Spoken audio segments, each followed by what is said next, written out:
Faktor anak bolos sekolah. Oke Papi, nih saya punya video nih Pi. Ya, Coba deh, tapi tonton video yang saya kirim. ya, ya, ya, ya, ya.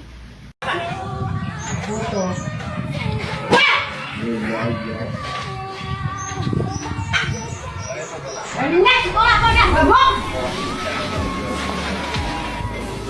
Mau jawab di orang mana juga datang orang berperintah kok. Apa namanya kau mau eh?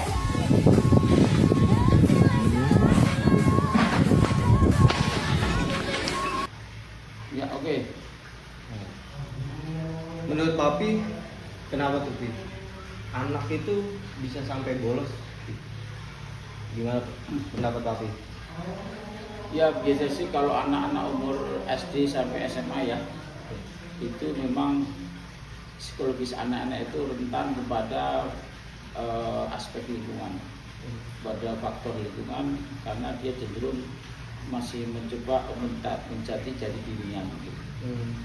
Dan anak itu umur segitu itu kan merasa seperti raja, merasa paling benar, makanya namanya dia remaja.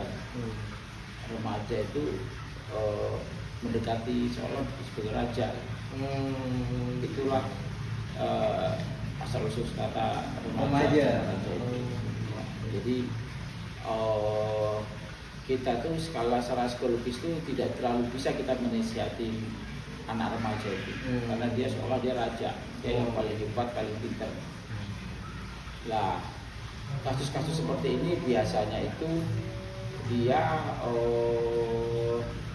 mencari jati dirinya itu dari lingkungan. Ya, kalau lingkungannya teman-teman yang mabuk itu mabuk, teman yang bolos itu bolos, temannya yang berjudi itu judi, temannya yang main game itu game. Jadi banyak faktor lingkungan yang pertama, sehingga dari faktor lingkungan ini kita bisa mengarahkan remaja ini ke lingkungan yang baik. Makanya disebutkan sekolah Islam, di pesantren, terus di ikut-ikutin itu pesantren kilat, pokoknya lingkungan yang benar atau diikutin olahraga, supaya kesibukannya itu lingkungan yang baik. Nah, itu yang pertama. Yang kedua adalah faktor keluarga juga. Ya, jadi namanya anak remaja itu kita harus sebagai orang tua harus pinter tuh bagaimana kita mengaruhi anak kita yang remaja. Anak remaja itu tidak bisa digurui, tidak bisa diinstruksi. Anak remaja itu harus dikasih contoh.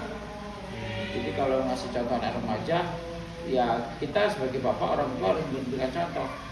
Misalnya kita harus ya contoh waktu sholat harus sholat, rajin, terus komunikasi dibangun sama anak, ya kan, jangan ada semacam terlalu dekat juga manja nggak boleh, terlalu jauh juga nggak boleh. Jadi tetap harus komunikasi, apa yang disukain anak kita juga karena harus ngerti, harus tahu. Jadi jangan putus komunikasi sama anak remaja.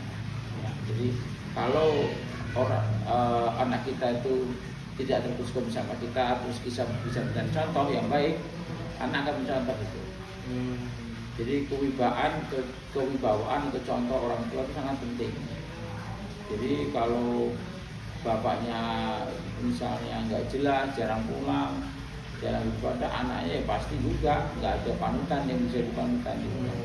Akhirnya yang muncul adalah seperti itu, anak yang nggak mau diatur, gurunya bolos, maunya cari kesibukan atau cari aktivitas di luar rumah, bukan di sekolah, bukan di rumah, tapi di luar rumah. Dia mencari lingkungan sendiri yang nyaman bagi dia. Itu sebabnya. Jadi maka memang paling susah itu mengatur remaja memang.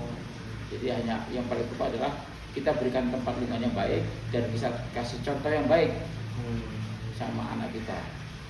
Ya mungkin kita menggurui anak kalau kita sendiri tidak menjadi panutan.